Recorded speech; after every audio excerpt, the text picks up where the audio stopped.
Là, c'est quoi? C'est parti. D'accord, très bien. Merci, bonjour à tout le monde. Donc j'ai combien? J'ai 40 minutes, c'est ça? 35 minutes, oh, bah d'accord, donc je vais...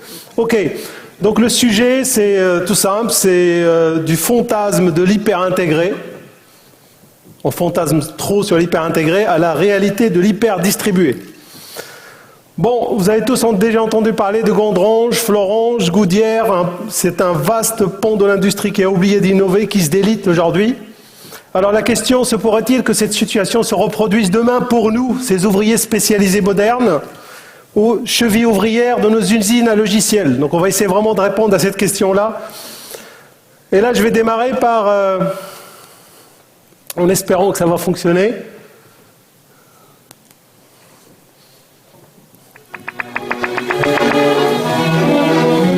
T'as de beaux yeux, tu sais. Embrassez-moi.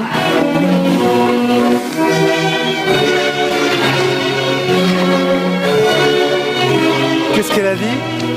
Embrasser ou pas? Bien. Alors, en fait, supposons maintenant que c'est un Chinois qui était avec nous, qui a vu cette séquence, il a dit absolument c'est extraordinaire, il était complètement bouleversé. Il rentre en Chine et puis essaye de trouver ce morceau-là, il va sur le site de ina.fr et là, il tape « Tu as de beaux yeux, tu sais ». En plus, il a passé peut-être 6 ou 7 mois à apprendre le français pour le taper. Et là, on lui dit, il y a un résultat. Tu as de beaux yeux, tu sais, mais aucun résultat trouvé.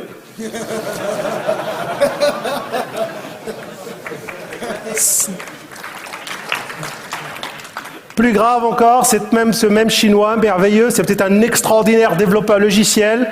Il va sur Google et puis il tape, pas de beaux yeux, tu sais. Et là, Google, il lui trouve exactement... Mais il a tapé n'importe quoi et Google a trouvé exactement ce qu'il faut. Mais pourquoi on fait ça? Pourquoi? Mais parce que toutes ces entreprises-là achètent du logiciel intégré. Un froid, vous avez peur.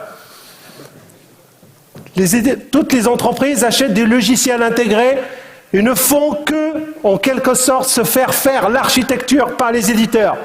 Il y en a aussi qui s'amusent à bâtir la leur, ceux qui ont beaucoup d'argent. Et là, ils achètent énormément d'outils qu'ils essayent d'assembler, ils dépensent une énergie folle. Ils prennent un CMS pour développer de la gestion de contenu, puis ensuite ils se rendent compte qu'il faut faire des formulaires, ils commencent à en faire un outil transactionnel, et ensuite ils commencent à se rendre compte qu'ils ne supportent pas d'anciennes applications en JSF, ils se mettent à développer des adaptateurs, des plugins, et ils créent à la fin une architecture, ce que j'appelle moi un bousin inextricable, dont ils sont les seuls à maîtriser. Je ne parle pas pour faire du décisionnel après, ils vont s'amuser à balancer des camions qui vont aller chercher tout dans les poubelles du SI, qui vont ramener tout dans les déchetteries, qui font du nettoyage et de restrictions pour créer un data warehouse. Mais c'est pas ça l'architecture technique. C'est pas ça qui va faire que la France demain aura une image équivalente à celle de Louis Vuitton, équivalente à celle de Dior. C'est pas ça, c'est absolument pas ça. Mais je ne dis pas que c'est pas bien, ça nous a permis de bâtir les anciens systèmes d'information, les anciens ponts. C'est bien, ça a servi. Maintenant, on respecte beaucoup nos aïeux, place aux jeunes, place à vous. C'est vous qui allez bâtir demain, c'est vous qui allez bâtir les systèmes d'information de demain. Évitez ce modèle où à un moment donné, vous êtes obligé d'utiliser tout votre génie pour contourner les systèmes intégrés existants, ceux imposés par les éditeurs. Parce que les choses vont aller très très vite. Je ne dis pas qu'il n'y en a pas certains, voire même beaucoup parmi vous, qui essayent de se battre en interne de ces entreprises-là et qui commencent à bâtir des architectures qu'on appelle distribuées selon ce modèle. Mais c'est une très mauvaise réponse à une très très bonne question, c'est comment faire du distribué. Voilà, c'est la seule alternative. Quelle alternative? C'est la seule, c'est faire du distribué, le paradigme distribué. Comme je sais que beaucoup parmi vous, quand on dit que le logiciel, le concept est français, ne l'acceptent pas, mais dès qu'on dit que c'est américain, ça me rappelle Tati le facteur. Et là, tout d'un coup, ils disent « Ah oui, c'est bien, c'est complet, framework qu'on a développé, on est allé voir des entreprises pour leur présenter. Ah, c'est français, ah, bon, faut revenir plus tard. Par contre, quand on l'a envoyé aux États-Unis, déjà les Américains me disent « Ah, c'est French software ». C'est comme si aujourd'hui on vous dit « Vous allez voler dans un avion congolais ». J'ai rien contre le Congo, mais ça fait peur, quoi. Je vais décoller dans un avion congolais. Après, on a fait travailler des Américains dessus, et là, les Français aujourd'hui, ils adorent. Ah, ça vient des États-Unis. Merci à James Ward hier qui a précisé que c'était d'abord une technologie française. Alors, qu'est-ce que nous dit, par exemple, LinkedIn? LinkedIn, il nous dit comment est-ce qu'on va construire nos systèmes d'information. On travaille avec eux depuis pratiquement 2 ans. On va bâtir un système d'information sous la forme de plusieurs composants, c'est plusieurs applications complètement indépendantes l'une de l'autre, mais ils ne vont pas toutes utiliser Play Framework, ils peuvent utiliser n'importe quel techno, mais le focus, il est développer des applications complètement séparées qui seront ensuite déployées complètement indépendantes l'une de l'autre. Comment je vais construire mes systèmes d'information futurs? Je vais m'intéresser à mon core business. Je ne sais pas rechercher dans mes bases de données, c'est pas à moi de faire du search. Je vais utiliser un service extérieur qui fait du search. Pour l'instant, je vais me concentrer uniquement sur une seule chose que je sais faire, mon core business. Évidemment, je vais rentrer en interne et je vais m'assurer que mon application est hyper scalable. Mais hyper scalable. Sécuriser en profondeur. Après, est-ce qu'elle est réactive? Est-ce qu'elle est idempotente? Est-ce qu'elle est safe? J'utilise toutes les techniques modernes pour construire mon application pour que si mon application elle est hyper en charge, à un moment donné il y a une forte montée en charge, mais il faut que l'application relaxe tout de suite tout ce qui est accès aux données, tout ce qui est structuration des appels de service. Mais s'il a besoin, par exemple, de gérer des techniques des moyens de paiement, des fonctionnalités qui ont besoin d'être consistantes, bah là, il va faire attention à gérer les consistantes, mais uniquement pour la partie qui le concerne. Dès que l'application revient à une charge transactionnelle beaucoup moindre, bah là, l'application peut, par exemple, chercher à tout faire en mode consistant. Comment je vais faire communiquer mes applications entre elles? Ben ça, je vous renvoie tous au mon speech de l'année dernière, d'accord? Donc moi, je revendique encore REST, hypermédia, HTTP. J'ai pas dit en quelque sorte du GWT. Aujourd'hui, je pense qu'ils doivent se cacher pour mourir. C'est comme ceux qui font du flash ou ceux qui font du... Alors attention. Donc ça, c'est ce que j'appelle le syndrome tiers-monde. C'est-à-dire, dès que la technologie vient de l'extérieur, je l'utilise, je ne sais pas trop à quoi ça sert, je ne comprends pas de l'intérieur, mais du moment que ça me permet de faire des choses sans comprendre comment ça fonctionne, je clique, avec les orteils, avec tout, ça sort l'appli, c'est bon, je suis heureux. Mais attention, je ne suis pas en train de dire « Ah, Habib, il a dit qu'il faut utiliser HTTP, HTML ». Je ne suis pas en train de demander à développer des composants, des applis qui vomissent du DOM pour l'envoyer un binaire JavaScript côté browser et dire que je fais du HTML5. C'est pas ça non plus, les applications web. C'est pas les applis web. Ça, c'est fondamental. Donc, ensuite, ces mêmes applications vont appeler les autres applis. Et ces applications seront construites de manière complètement indépendante. Je ne peux pas tout faire. Je vais me concentrer sur mon core business. Ce que je comprends bien fonctionnellement, c'est la seule chose que je vais pouvoir développer de manière bien. Laissez les autres faire ce qu'ils veulent. Et vous allez voir que vous développeurs, vous avez absolument des opportunités extraordinaires sur lesquelles il faudra se positionner, mais on attend la fin de... Ici, j'ai mon entreprise. Ça veut dire que mon entreprise ne va s'intéresser qu'au core business. Donc, je vais par exemple attaquer le stockage. Le stockage, je peux parfaitement tout stocker à l'extérieur. Je ne pourrai jamais maîtriser mon stockage. Évidemment, on va vous dire cloud français, données ne sortent pas. Mais ça, c'est que des propos psychologiques. À un moment donné, tout le monde va accepter d'aller stocker les données à l'extérieur, dès lors que ce ne sont pas des données core business. Mais je n'ai rien contre à appliquer ce modèle-là, mais à l'intérieur de l'entreprise. Je n'ai absolument rien contre à bâtir des applications complètement éclatées, mais qui fonctionnent à l'intérieur de l'entreprise, qui utilisent l'hypermédia, selon ce même principe. Mais il faut absolument garder en tête qu'au contraire, il y aura des entreprises meilleures que vous dans le stockage, il y aura des entreprises qui sont beaucoup plus sophistiquées dans la partie CMS. Et donc le CMS, il faut qu'il reste chez eux. Toute la partie back-office de création de contenu, ça sera dans une autre entreprise. Celui qui va développer le front pour attaquer ce CMS, ce sera une autre entreprise. Celui qui va gérer les vidéos, ça sera une autre entreprise. Allez, il y en a plein qui me disent, attendez, HTTP, c'est pas performant. Voilà. Et ça, c'est encore une fois, c'est tout simplement des lacunes et j'allais dire des angoisses psychologiques. Parce que jamais personne ne pourra, en tout cas en l'état de l'art aujourd'hui, aller rentrer en concurrence avec les spécialistes du storage, avec les spécialistes du stockage et des techniques de stockage. Et ici, j'ai représenté en quelque sorte d'Atomic, qui, si à un moment donné, seront les mieux placés pour vous offrir, mais quand est-ce que vous utiliserez des technologies qui vont permettre l'éventuelle consistency, quand est-ce que vous utiliserez des technologies qui permettent de mettre en œuvre des transactions au sens consistant du terme. Voilà le type d'application que vous aurez à construire. Donc je présente ce slide-là pour que vous ayez bien en tête que le modèle où il y a épuré, où il y a rien ne dépasse, présenté par beaucoup d'éditeurs, il est complètement dépassé. Les applications vont s'appeler entre elles. Mais ça, c'est le web. Ça, c'est exactement le web. Il y en a qui me disent, ah oui, c'est plat de spaghetti. Et alors, plat de spaghetti à l'italienne, vous savez, quand vous tirez un spaghetti, vous le voyez bouger partout, ce qu'on appelle la prédictibilité d'impact. Vous voyez bien comment ça communique entre les applications communiquent entre elles. Je ne suis pas en train de parler des plats de spaghetti hyper mal cuites et puis rester au frigidaire pendant 3 jours.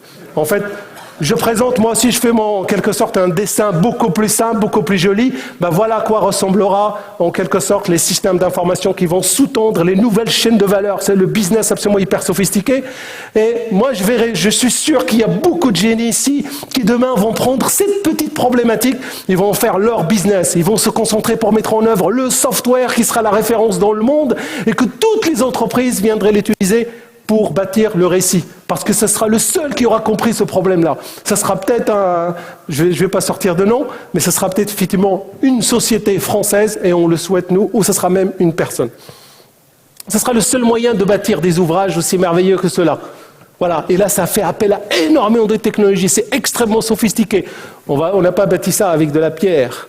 C'est comme ça qu'on pourra fabriquer des Airbus où on a, par exemple, qui font appel à des matériaux composites. Mais je n'ai rien contre Breguet, qui lui, le pauvre, était déjà heureux de trouver du plastique ou de trouver du bois pour pouvoir créer son avion. Mais je l'admire.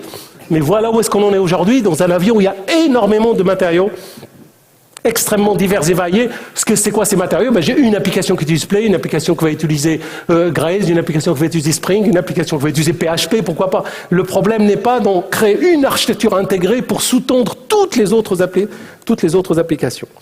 Alors, donc l'entropie, tout le monde a déjà entendu parler de l'entropie. En fait, il y a, pour donner en quelque sorte quelques repères, il y a 3 grandes phases.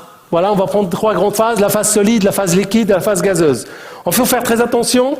Beaucoup d'entreprises aujourd'hui ne se sont habituées que zone solide. C'est-à-dire, en quelque sorte, on sait très bien ce qui se passe, on maîtrise parfaitement l'architecture technique. Dès que ça bouge, dès qu'il y a la moindre version, dès que je vais changer de version de serveur d'application, là, ça va être absolument la catastrophe, ça peut être l'horreur. Il y a d'autres entreprises qui sont déjà dans une approche hyper liquide, où ça va, on a déjà beaucoup de flexibilité. On a en quelque sorte l'application qui va se déverser sur plusieurs serveurs pour supporter la charge. Et quand il n'y a plus de charge, on va revenir vers beaucoup moins d'infrastructures. Et il y a des entreprises qui ont des SI hyper gazeux. C'est-à-dire, en fait, ils sont capables c'est des systèmes d'information qui sont capables d'occuper la moindre interstice d'une chaîne de valeur. Exemple, des entreprises comme Google, aujourd'hui, sont capables d'attaquer quasiment toute chaîne de valeur. Ils vont attaquer la publicité, la recherche. Demain, je tape Paris-Deauville. Cet après-midi à 15h. Vous imaginez, vous me retrouvez directement, j'ai plus qu'à cliquer, enfin, il n'y a même plus besoin de cliquer parce qu'il sait que je vais l'acheter. Oui, parce qu'il a vu dans mon agenda que j'avais un rendez-vous à Deauville. Il ne faut pas attendre que Google le fasse. Alors, je tente, vous savez, je prends toujours des risques, parce que je sais que beaucoup de clients ne sont pas contents quand je dis des choses de ce type-là, mais je respecte tous mes clients, je respecte tout le monde, ça c'est fondamental. Mais je prends quand même des décisions et je dis, en quelque sorte, ce qui pourrait m'engager.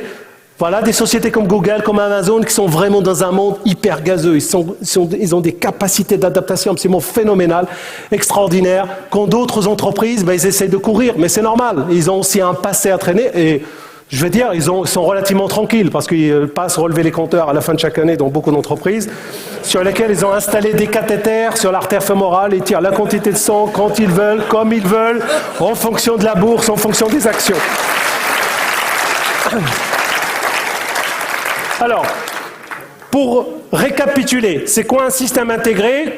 Quand je suis dans le paradigme intégré, je construis une architecture technique qui répond aux contraintes actuelles et futures de construction d'applications sans hypothèse fonctionnelle. On ne sait pas ce qu'on va faire demain, mais on va quand même faire des choix techniques et on aimerait que ça soit pérenne pour les 10-20 prochaines années. Ça, c'est ce qu'on appelle le paradigme intégré. Donc, je vais chercher à acheter la machine la plus sophistiquée, vraiment qui va permettre de répondre à tous les cas imaginables et possibles. C'est comme si vous voulez partir en voyage et puis imaginez que vous allez prendre dans votre voiture tout ce qu'il vous faut, si jamais il y a un tremblement de terre, si la route se coupe, si jamais les 4 roues se crèvent, imaginez ce que vous allez tirer avec vous pour pouvoir garantir la disponibilité du SI. Le paradigme distribué, c'est le contraire. C'est complètement le contraire. C'est construire pour chaque application une architecture technique qui, de surcroît, vous imaginez l'humilité, on n'est plus techos. De surcroît, cette architecture va privilégier les solutions fonctionnelles. Solution fonctionnelle. À chaque fois que j'accède à un contenu, si je n'ai pas de réseau, fonctionnellement, je vais aller afficher du contenu, même vieux, dans le cache. Si mon utilisateur, à un moment donné, ne peut pas avoir l'état du stock, je vais lui envoyer un état du stock donné. Mais c'est les fonctionnels qui vont décider. Et je ne vais pas m'amuser à dire « Ah non, il n'y a pas le réseau, je ne peux pas. Ah non, ce n'est pas transactionnel. Ah non, l'utilisateur ne peut rien mettre dans son caddie parce que j'ai un foreign key error dans le système d'information sénile. » C'est-à-dire de l'ancien système d'information du mainframe qui lui est complètement... Non, c'est un autre monde. C'est en fait, on va vous demander de construire le système de manière fonctionnelle. C'est fonctionnellement qu'il faut quasiment programmer. Et ça, c'est fondamental. C'est ce qu'on appelle le paradigme distribué. Alors, c'est quoi un paradigme? Parce que moi, j'aime bien ce que l'on conçoit bien, sinon ce que la moi, les mots pour le dire arrivent aisément. C'est fondamental d'utiliser des termes précis. Quand je dis paradigme, c'est une vision du monde. C'est une vision du monde régie par un modèle hyper cohérent qui propose ses propres solutions aux problèmes qu'il soulève. Donc attention à ceux qui utilisent un paradigme et puis disent « Ouais, moi, je vais faire de l'intégré. » Mais dès qu'il s'agit de sauter, là, ils disent « Non, excusez-moi, je vais attendre un petit peu plus tard. Je ne suis pas sûr de moi. » Non, ah non, mon gars, là maintenant tu sautes, d'accord? Tu sautes. Attention à ceux qui achètent la Ferrari, c'est ce que j'appelle, ils développent, ils se jettent sur Scala, puis ensuite le mettent dans un WAR. Ceux qui prennent Play Framework, ils le font tourner dans Oracle WebLogic. Attention parce qu'ils se dégonflent au dernier moment. Ok? Faut pas être impressionné, hein, c'est quitté, hein, c'est que du plastique. Il y a juste un vieux diesel de 3 litres à l'intérieur. Alors, ouais, parce qu'on va vous dire, high mission critical, application server, fait du cluster. Bon. Alors, maintenant, c'est simple. Pour vous, il faut choisir. Choisir, c'est renoncer. Vous ne pouvez pas garder le cul entre deux chaises. Ou lundi matin, vous choisissez de vous soulever. Voilà, c'est-à-dire aller vers le distribué, remettre en cause ce qui existe. Risque à vous, le risque c'est quoi? C'est de se faire virer, mais dans la gloire. Dans la gloire. Dans la gloire. Parce que, donc ça veut dire en fait refuser d'utiliser les technos que les patrons achètent parce qu'il a bien déjeuné ou l'a bien dîné. Je ne vous dis pas les DSI lundi matin pour moi, hein, je peux vous garantir. Et ça se passe très très mal en général, hein, on me reproche ça, mais je les apprécie, ils font déjà un travail absolument énorme. Voilà, c'est déjà très complexe politiquement, économiquement, financièrement, expliquer aux patrons du business ce qui se passe, ou bien se soumettre. Et dans ce cas-là, vous êtes en train de préparer tout simplement le jour où vous allez vous faire virer dans la honte. Parce qu'on va vous reprocher de ne pas avoir fait des décisions, de ne pas avoir pris des décisions, notamment de faire du paradigme distribué. Alors, en fait, je vais vous donner une autre entreprise qui va s'en prendre un petit peu pour, en quelque sorte, à la hauteur de ce qu'elle nous fait. En fait, ce qui se passe, c'est qu'aujourd'hui, je pars du principe que vous tous, parmi vous, il y a les génies. Il y a des génies. Voilà, et j'ai la chance de travailler avec des génies, voilà, un Guillaume Bord, un Sadek Droby, voilà, avec lesquels j'ai commencé à travailler quand j'étais juste stagiaire. Guillaume Bord, il vient me voir alors que j'étais directeur technique du SQLI, il me regarde, on discute pendant 30 secondes. C'était la première fois depuis que j'ai quitté AXA que j'avais quelqu'un qui comprenait ce qui se passait. Voilà, j'avais un élève qui s'appelle Sadek Droby à l'université de Dauphine et j'ai discuté avec lui 30 secondes. Vous savez, des fois, vous avez des rencontres comme ça absolument extraordinaires. Mais écoutez, parmi vous, il y a beaucoup de génies. Ces génies voudront créer du business. Il n'y a pas que de la technique dans la vie. Il y a le business aussi. Il y a le fait d'aller développer des logiciels, mais de les réussir. Voilà, beaucoup me parlent de Scala. Vous savez, Scala, c'est extraordinaire ce qu'a fait Martin Odersky, et ainsi de suite. Mais n'oubliez pas que le concept était inventé en France. OCaml, c'est d'abord en France qu'on a cherché à marier l'objet et le fonctionnel. On n'a pas attendu en quelque sorte Scala. Ça, c'est vraiment important. Donc, ce qui est important pour vous, vous allez devoir vous battre. Donc, il faut qu'on vous donne les moyens de vous battre. Si on ne vous les donne pas, il faut aller les chercher. Moi, je voulais créer une marque. Et pour créer une marque, je vais sur l'INPI. Déjà, je lance la saisie pour saisir ma marque, il ne reconnaît même pas mon système d'exploitation. Encore moins mon browser. Rien. Tout est inconnu. Il y a un problème. Il y a un problème. Je veux dire, après, j'ai envie de prendre l'ordinateur et le mettre devant. J'ai regardé. Il est tellement débile. Je bosse comme un malade. Et il a presque reconnu pas mal, mais la JVM l'ont trouvé. Waouh, il a trouvé la JVM. Regardez juste un petit bout en français, un petit bout en anglais. Mais en fait, ça, vous savez ce que ça donne comme image? C'est comme les voitures coréennes des années 80. Vous savez, si vous roulez avec 300 mètres et après vous perdez la roue.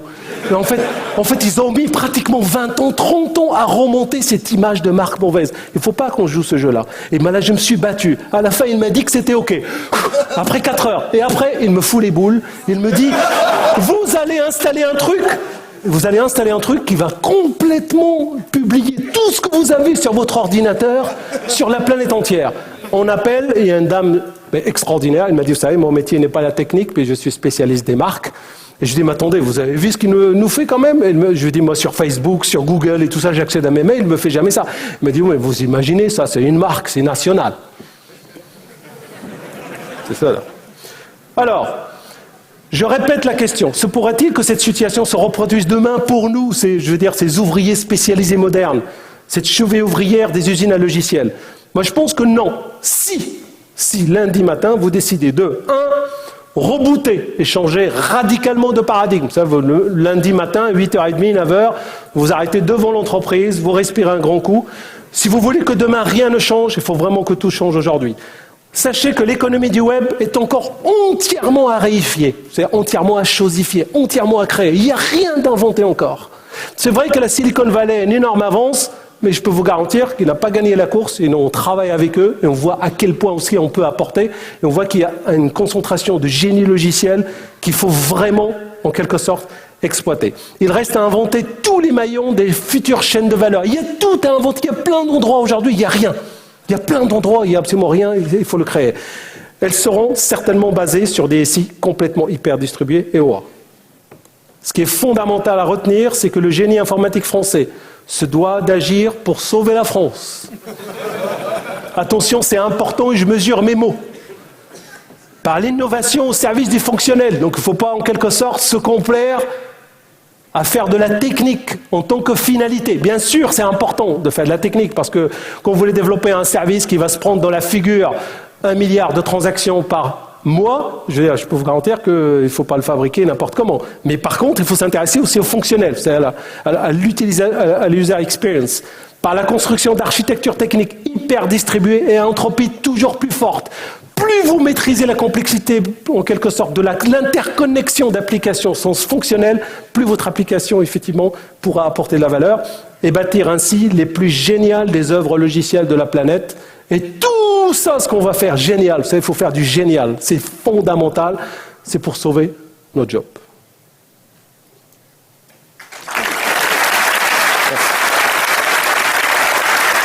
Merci.